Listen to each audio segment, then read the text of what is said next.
Hey Wargamers, a couple weeks ago I saw this really cool Kickstarter for 3D printed visual effects for 40k armies.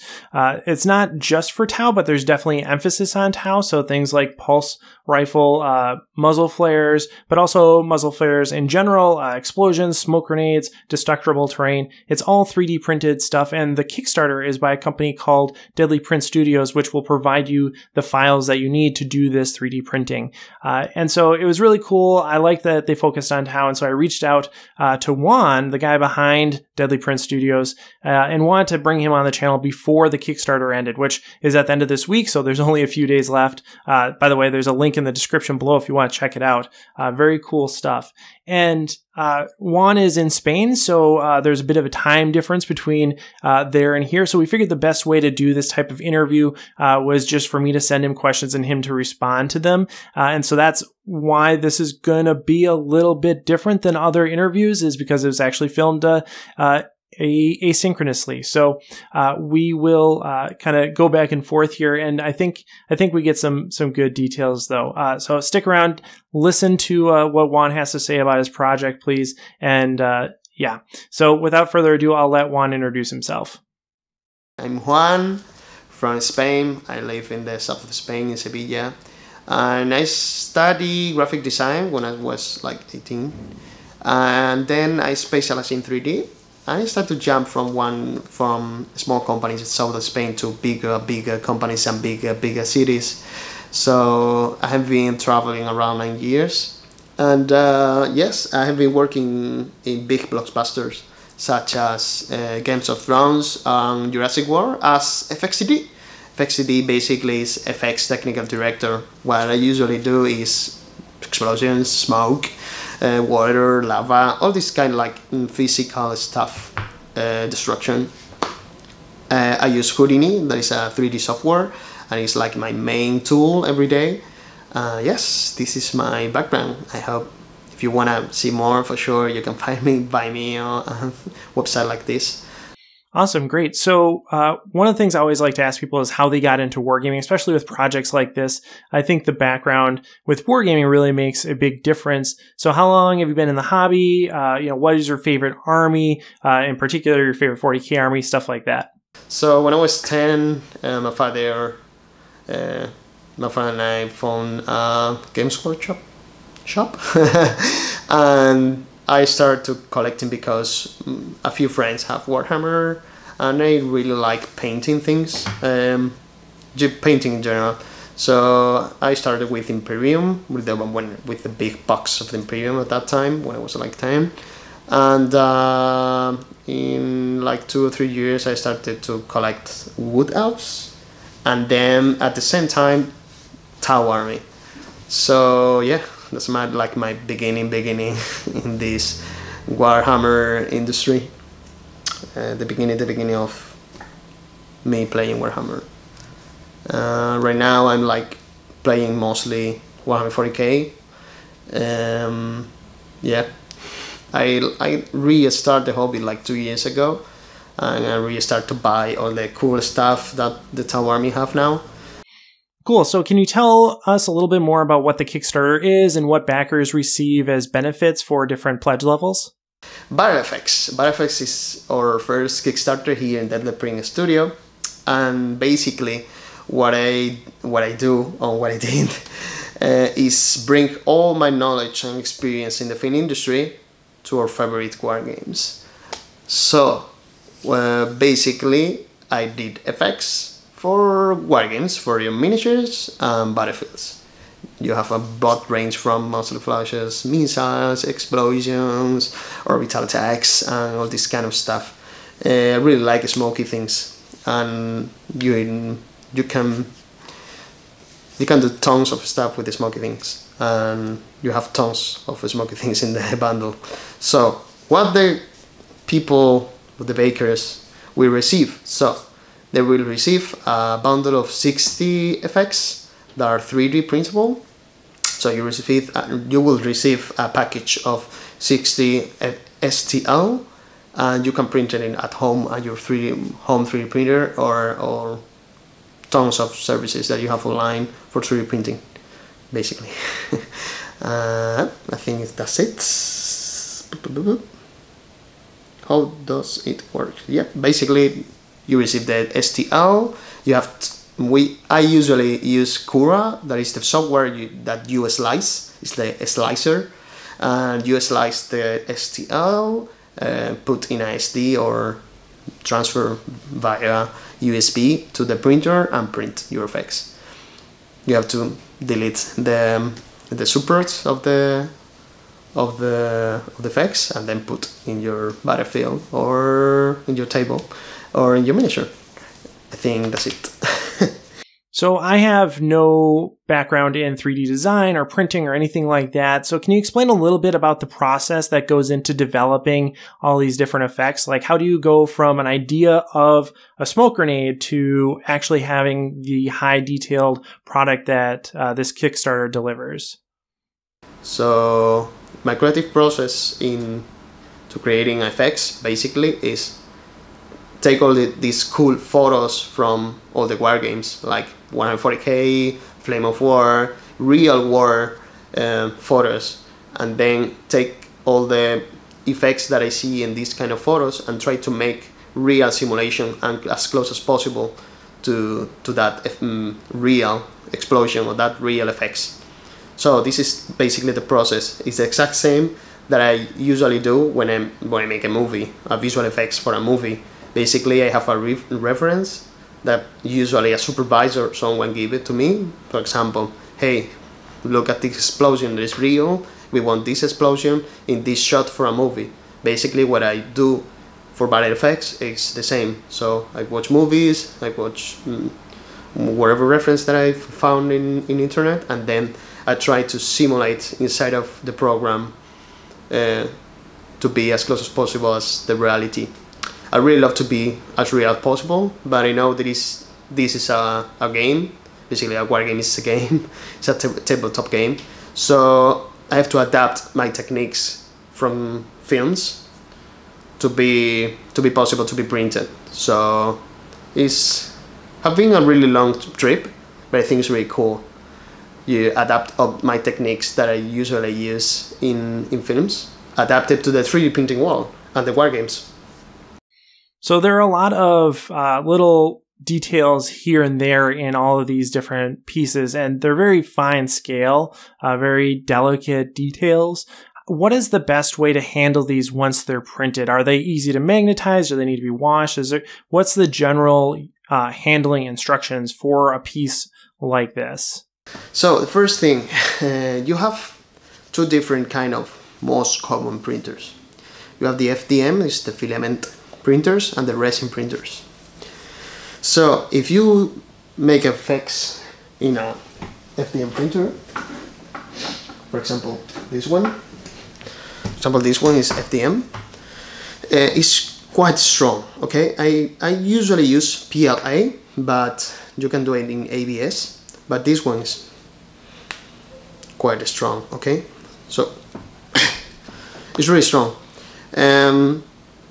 If you do it in resin, it's less strong, and if you do it in ABS, it's super strong. ABS is the most common plastic in the world, so it's really strong.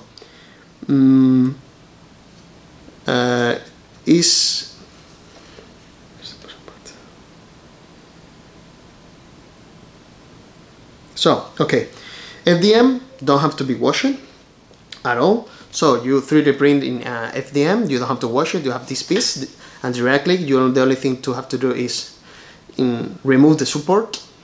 You have these kind of supports. It's like these plastic pieces that should be like this in the model. For example, if you print it like this, the support, you have to do is remove this. When you remove this, the piece is ready to be painted. Resin printers, this is the other ones. The good things about resin printer is the quality. The quality is amazing. You have way more quality than FDM printers. For that reason, a lot of people is jumping from FDM printer to resin printers. For sure, for miniatures. For small things, it's really good. For medium and really large things, I really prefer the FDM. All the bundle of 6 effects have been done in FDM, and they're like 25% have been tested in resin printers. So, bad things about resin is not only good things. The bad things, first of all, is toxic. The resin is toxic. It's is more expensive, the resin, than the PLA or ABS. It's way more expensive. Third one is really messy, really messy. You have to, whoa, it's really messy. You have to clean the piece with alcohol, and then you have to cure the resin with UV light or sunlight to be strong. So you have like a few more steps, not only give it to a bottom, print, remove the support, and then you have the piece ready. With the resin, you have to make like more things, but the quality is amazing. You need super in resin? Yes, you need super most of the time, but the super are way easier to remove than PLA or ABS printer. So this is like the two ways you can do it. But we'll see the question. Are really easy to magnetize. At the end, they are or plastic or resin are really easy. Really easy to magnetize or to glue. Here I have two examples. This one that is magnetized. It's really easy to put. Of course, I have a little bit of a preference for the Tau-centric bits, but there's a lot of great bits for individual models all over the place. Things that are very generalized, like the Flamer bit, I think is really cool. You can use that in all sorts of different armies. And it's really intuitive on how you use that, right? You just put it on the model. But there are also a lot of environmental effects and terrain effects and things like that. And the use for those is not always as obvious as it is for things like, you know, a muzzle flare. So how do you envision those environmental effects being used in a game of 40K? So the cool things about the small ones is that give you a really cool look to your miniature. It's something that is only the good looking. But I think we have two lines in BattleFX. The first one is the destructive scenography, and the other one is like the battlefield effects, or that surround all the battle. These kind of effects that surround all the battles, I think is more like see how evolves the battle. Turn by turn, you will see how your miniature, you take your miniature out of the battlefield, and then you put, for example, fire and things like that. I think, and that way you can see and feel how the battle evolves. For me, it's really important. For me, it's really important because it's more realistic. I think it's look cooler, and for me, it's way more immersive. You are more immersed in the battle, so for me, it's super important.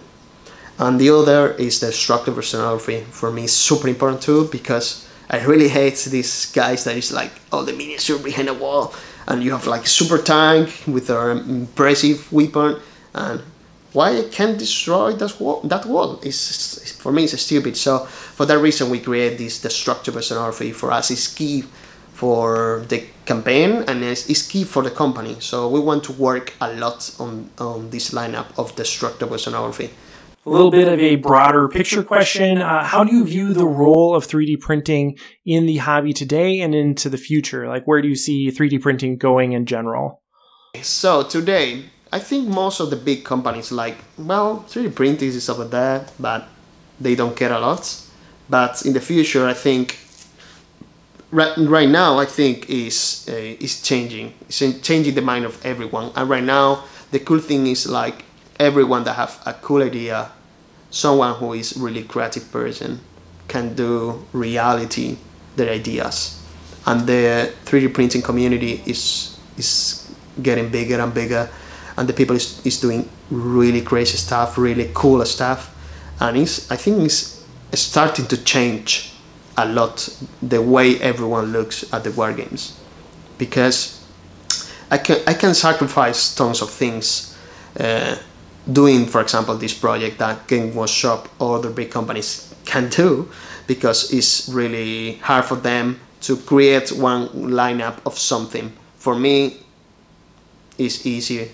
I have an idea, I do the printable 3D files, and I sell the 3D printable files.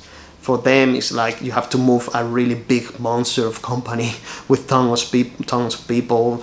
You need tons of resources. For me, it's only one person designing one effects and then give it to the community. And if I have the feedback really instant, so I know what the people want, and if someone wants something, only have to ask about it. So I think the 3D printing is gonna change in the near future, the wargaming world. I think so. I think that it's gonna change. It's a game changer at all. I think so. It's a lot of great people out there with amazing ideas, really creative, and yeah, for sure it's gonna change the world that we see the war games. In 140K maybe it's harder because Games Workshop is really big, but for other games, for example Flames of War and games like that, it's gonna change at all.